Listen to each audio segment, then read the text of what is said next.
حضرت صلی اللہ علیہ وسلم نے فرمایا، درختوں میں سے ایک درخت ایسا ہے کہ اس کے پتے نہیں جھڑتے، اور مسلمان کی بھی یہی مثال ہے، بتلاؤ وہ کون سا درخت ہے؟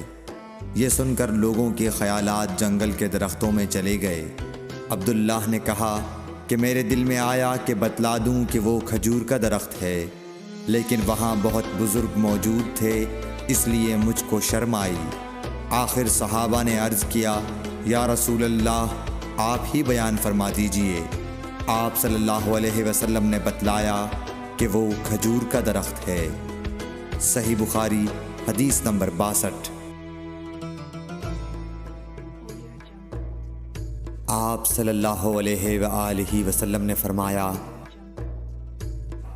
آسانی کرو اور سختی نہ کرو، اور خوش کرو اور نفرت نہ دلاؤ۔ صحیح بخاری حدیث نمبر 69۔